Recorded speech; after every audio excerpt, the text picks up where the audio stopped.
네, 하나님 말씀 보겠습니다. 요한복음 19장 17절부터 30절까지 말씀 보겠습니다. 그들이 예수를 맡음에 예수께서 자기의 십자가를 지시고 해골이라 하는 곳에 나가시니 거기서 예수를 십자가에 못 박으시되 다른 두 사람도 그와 함께 좌우편에 못 박으니 예수는 가운데 있더라. 빌라도가 패를 써서 십자가 위에 붙이니 나사렛 예수 유대인의 왕이라 기록되었더라. 예수께서 못 박히신 곳이 성에서 가까운 곳으로 많은 유대인이 패를 입는데 히브리와 로마와 헬라 말로 기록되었다. 유대인의 대제사장들이 빌라도에게 이르되 유대인의 왕이라 쓰지 말고 자칭 유대인의 왕이라 쓰라 하니 빌라도가 대답하되 내가 쓸 것을 썼다 하니라. 군인들이 예수를 십자가에 못 박고 그의 옷을 취하여 네 깃에 나누어 각각 한 깃씩 얻고 속옷도 취하니 이 속옷은 호지 아니하고 위에서부터 통으로 짠 것이라. 군인들이 서로 말하되 옷을 쓰지 말고 누가 없나 자기 벗자 하니 무슨 성경에 그들이 내 옷을 나누고 내 옷을 제 공간에다 한 것을 나누려 함이라. 군인들이 이런 일을 하고 예수의 십자가 곁에는 그 어머니와 이모와 글로바의 아내 마리아와 막달라 마리아가 섰는지라. 예수께서 자기 어머니와 사랑하시는 제자 곁에 서 있는 것을 보시고 자기 어머니께 말씀하시되 여자여 보소서 아들이니이다 하시고 또 그 제자에게 이르시되 보라 내 어머니라 하신대 그때부터 그 제자가 자기 집에 모시니라. 그 후에 예수께서 모든 일이 이미 이루어진 줄 아시고 성령을 응하게 하여서 이르시되 내가 응하라 하시니 거기 신 포도주가 가득히 담긴 그릇이 있는지라. 사람들이 신 포도주를 적신 해면을 우슬초에 메어 예수의 입에 대니 예수께서 신포도주를 받으신 후에 이르시되 다 이루었다 하시고 머리를 숙이니 영혼이 떠나가시니라. 아멘. 오늘 본문 말씀 가지고 십자가의 의미라는 제목으로 함께 말씀 나누겠습니다. 마틴 헨겔이라는 분이 십자가 처형에 관한 중요한 책을 썼습니다. 그는 고대 세계에서 십자가가 지닌 의미가 무엇인지를 역사적으로 설명하고 있습니다. 십자가형이 단순한 사형 방식이 아니라 인간에게 가할 수 있는 가장 잔혹하고 수치스러운 처형이었다고 말합니다. 로마 사회에서 십자가형은 일반 시민들에게 시행하지 않고 주로 노예나 반란자와 같은 사회의 가장 최하층에게 적용이 되었습니다. 또한 공개된 장소에서 장시간 고통 속에 죽게 함으로써 극도의 모욕과 경고의 의미도 담았습니다. 로마뿐만 아니라 유대 전통에서도 십자가는 아주 수치스러운 죽음이었습니다. 신명기 21장 23절의 말씀에 보면 나무에 달린 자마다 하나님께 저주를 받은 자라고 하는 그런 인식이 있었기 때문에 십자가에 달린 사람의 죽음은 단순한 처형을 넘어서 하나님의 저주와 연결된 사건으로 이해가 되었습니다. 한마디로 말하면 당시 사람들의 생각 속에서 십자가는 가장 부끄럽고 참혹한 죽음의 상징이었습니다. 이러한 역사적 맥락에서 오늘 본문을 읽으면 사도 요한이 전하는 예수님의 사건이 얼마나 대단한 역사를 담고 있는지 더욱 선명하게 드러납니다. 예수님은 스스로 십자가를 지고 골고다로 나아가셨고 두 죄수와 함께 십자가에 못 박히셨습니다. 세상의 눈으로 볼 때에는 그것은 아주 철저한 실패이며 가장 수치스러운 죽음이었습니다. 그러나 요한은 이 십자가 사건을 단순한 비극으로 묘사하지 않았습니다. 오히려 그는 예수님께서 십자가 위에서 끝까지 사람들을 돌보시고 어머니를 제자에게 맡기시며 구원 계획을 이루기 위해 다 이루었다고 말씀하신 후에 떠나셨다고 전합니다. 요한에게 있어 십자가는 우연한 비극이 아니라 하나님의 구원이 완성되는 결정적인 순간이었습니다. 따라서 우리는 이 본문을 인간적인 비극이 발생한 것이라고 생각하지 않고 하나님의 구원 계획이라고 하는 관점에서 바라보아야 합니다. 오늘 우리는 본문 말씀을 통해서 예수님의 십자가 고난이 지닌 세 가지 의미를 함께 나누려고 합니다. 첫째, 예수님의 십자가는 대속적 고난이었습니다. 예수님은 스스로 십자가를 지고 골고다로 나아가셨습니다. 그 길은 단순한 죽음의 길이 아니라 죄인을 대신하여 형벌을 짊어지는 길이었습니다. 그 모든 과정은 우연히 발생한 사건이 아니라 분명한 흐름 속에서 진행되었습니다.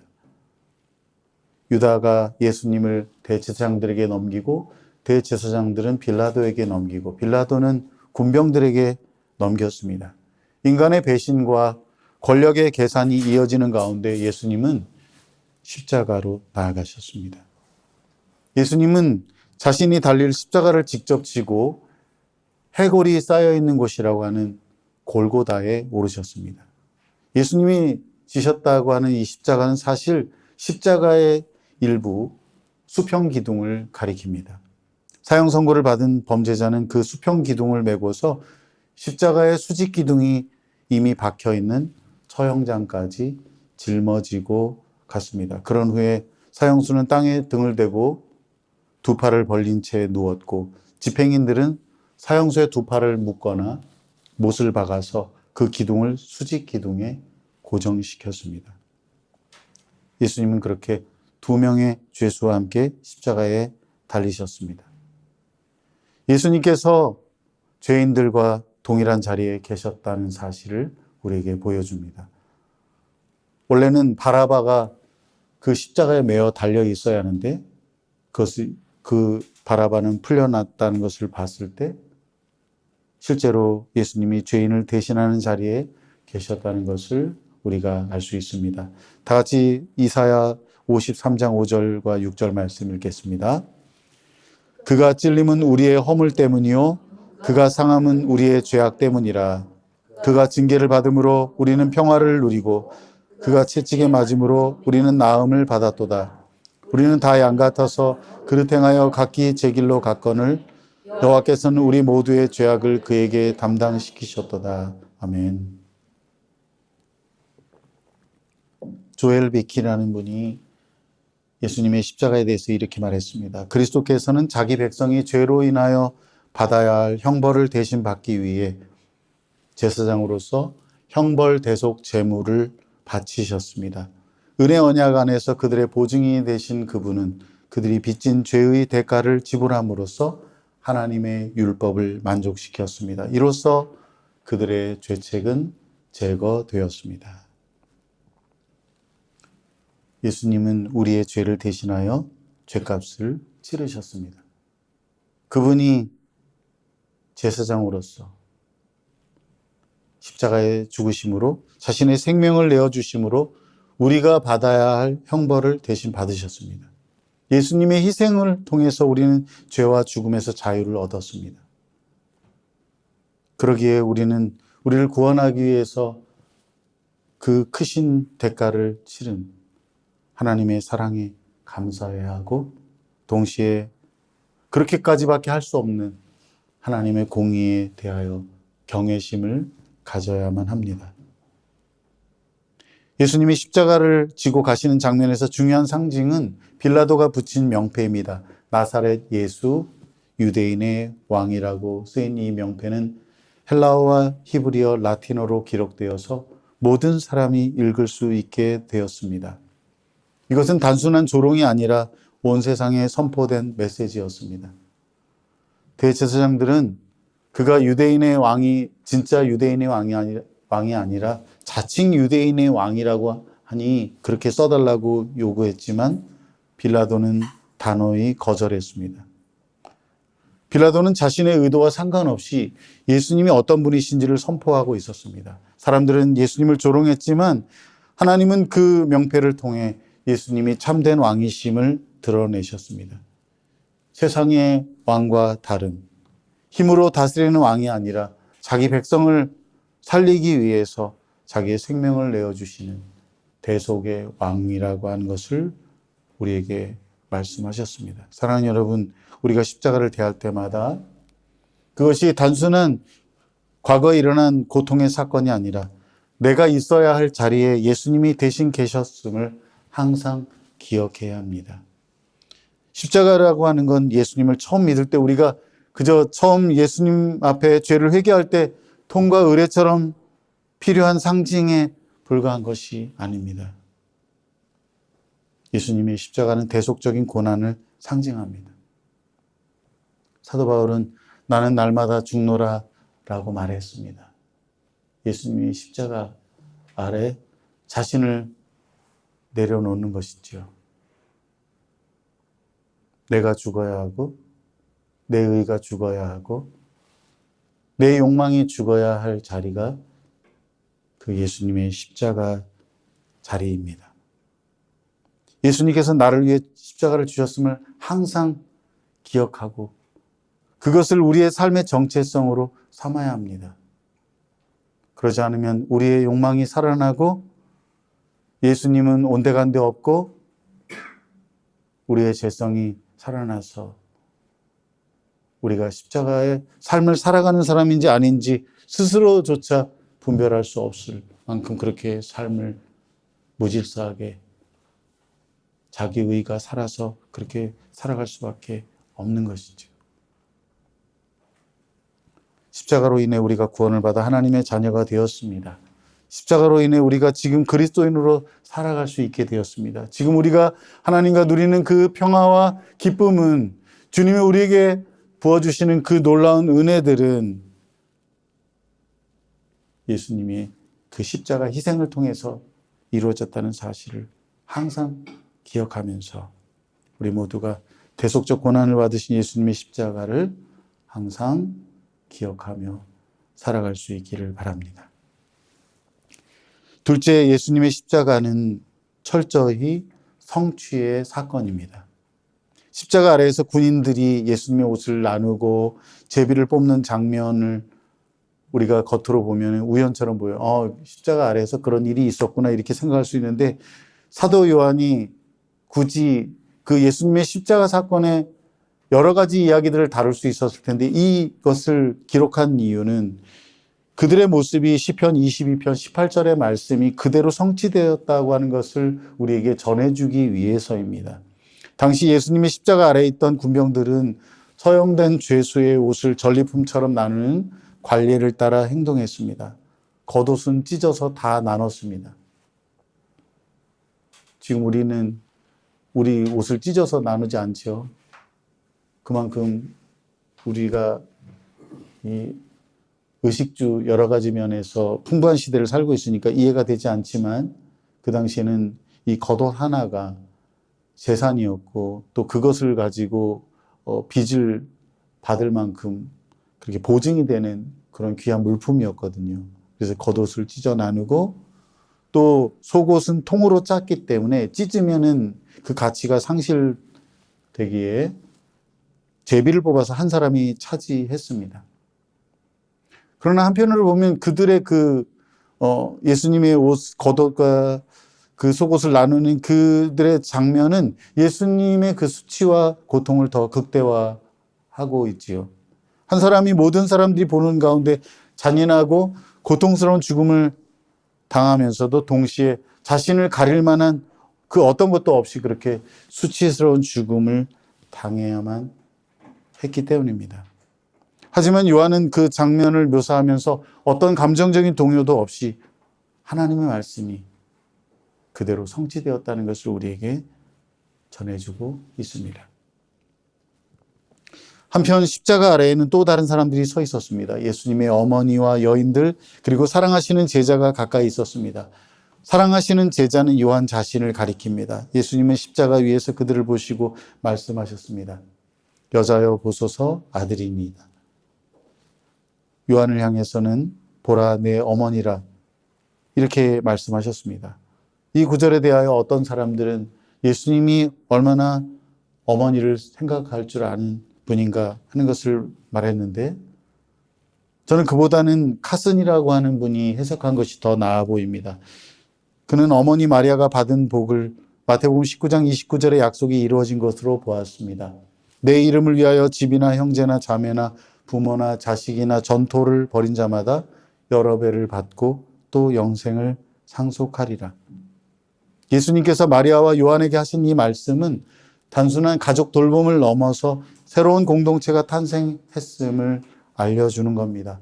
예수님의 십자가 아래서 혈연을 넘어선 새로운 가족, 곧 교회 공동체가 형성되었다고 하는 겁니다. 여기서 사도 요한이 강조하는 것은 분명합니다. 십자가는 단지 우리 개인의 구원을 위한 사건이 아니라 새로운 하나님의 백성 공동체를 탄생시키는 사건이라고 하는 겁니다. 예수님의 피로 맺어진 공동체, 십자가 아래에서 예수님의 어머니 마리아와 사도 요한이 한 가족이 되는 예수님의 피로 맺어진 공동체가 탄생하게 되었는데 그것이 바로 교회입니다. 그리고 계속 이어서 예수님은 하나님의 그 말씀을 성취하시는 일들을 진행하십니다. 우리 다 같이 본문 28절 말씀 읽겠습니다. 그 후에 예수께서 모든 일이 이미 이루어진 줄 아시고 성경을 응하게 하려 하사 이르시되 내가 목마르다 하시니 아멘. 십자가에서 예수님이 고난을 받으신 모든 과정 속에서 중요한 점은 예수님이 수동적으로 이 모든 일을 당하고만 계시는 게 아니라는 사실입니다. 억울한 죽음을 당하시는 게 아니라는 거죠. 예수님은 이미 모든 일이 이루어졌음을 아시고 마지막 순간까지 성경을 성취하기 위해 의식적으로 행동하셨습니다. 물론 심한 채찍질을 당해서 피를 많이 흘렸기 때문에 뜨거운 햇볕에 노출되면서 아주 심한 탈수 증세를 겪으셔야만 한 것도 사실입니다. 이런 극한 상황 속에서도 예수님이 다윗이 쓴 성경 본문을 떠올리셨습니다. 내가 목마르다. 이 말씀조차도 성경을 이루기 위해서 말씀하신 겁니다. 사랑하는 여러분, 십자가는 실패가 아니라 하나님의 말씀을 성취하는 자리였습니다. 예수님은 하나님의 구속의 언약을 이루시기 위해서 완전히 순종하셨습니다. 죽기까지 순종하셨습니다. 참으로 견디기 힘든 그 극한 고통과 수치 가운데 죽음의 순간까지도 하나님의 뜻을 따라 행하셨습니다. 하나님의 말씀이 이루어지도록 그것을 순종하셨습니다. 여기서 우리가 배워야 할 점은 우리도 예수님의 제자로서 그분을 따라 십자가를 지고 갈 때 그분의 뜻을 따라 순종해야 한다는 겁니다.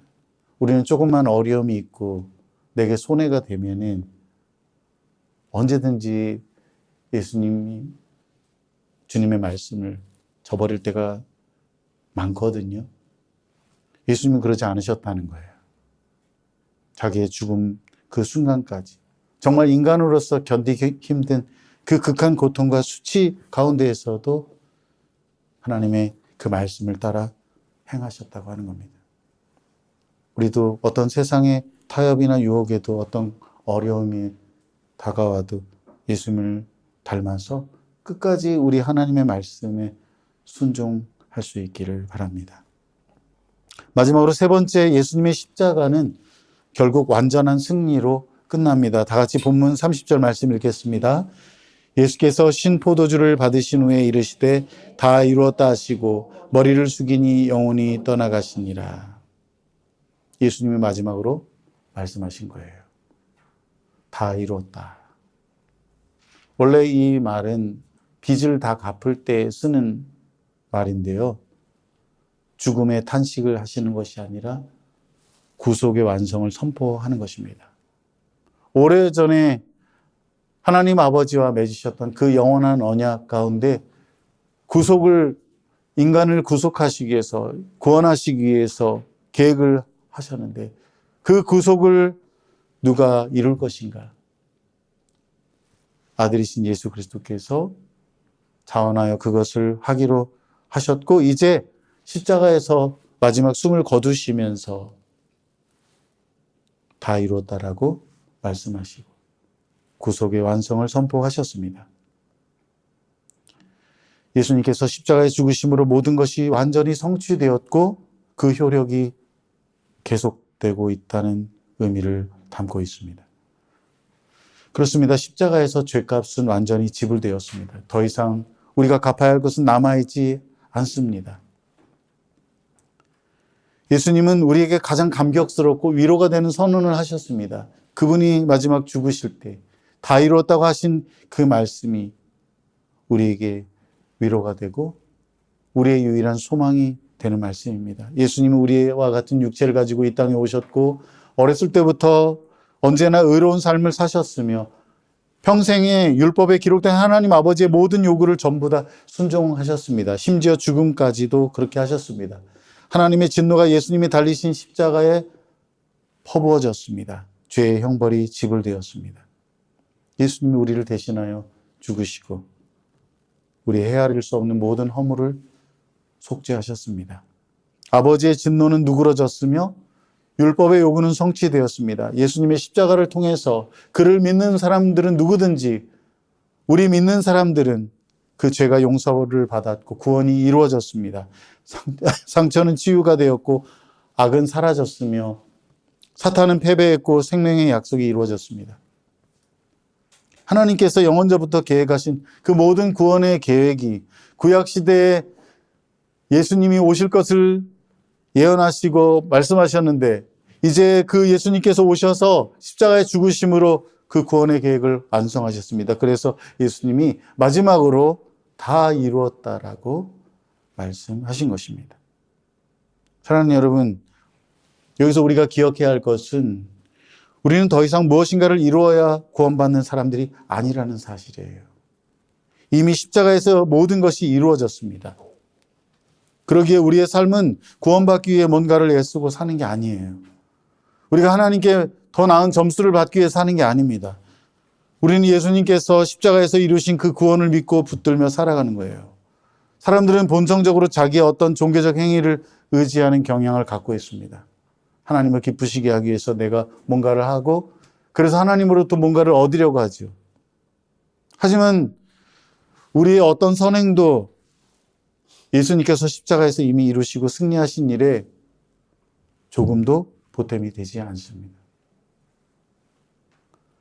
조엘 비키는 예수 그리스도의 속죄의 완전성에 대해서 다음과 같이 말했습니다. 사람들이 스스로 죄를 속죄하려는 시도는 그리스도의 희생의 충분성과 최종성을 정면으로 부정하는 것입니다. 우리는 제사장이 우리를 위해 제사를 드릴 필요가 없습니다. 미사 같은 거 말이죠. 제사장이 정한 속죄 행위를 할 필요도 없습니다. 우리에게 필요한 것은 오직 예수 그리스도 뿐입니다. 속죄를 위해서 어떤 제사를 드릴 필요가 없어요. 우리의 어떤 행위도, 우리의 선행도 그냥 넓은 바다에 물 한 방울 떨어뜨리는 격이에요. 그분이 우리에게 이미 행하신 일에 비하면 아무것도 아니라는 거죠. 우리가 드리는 예배는 그럼 뭡니까? 그거는 예수님께서 십자가에서 우리를 위해 이미 행하신 일을 기념하고 인정하고 감사하는 것입니다. 그렇기 때문에 우리가 어떤 정성을 다해가지고 하나님을 흡족하게 할 수 있는 게 아니라는 거예요. 물론 이 말은 예수님이 다 하셨으니까 우리는 아무것도 하지 않아도 된다는 뜻은 아닙니다.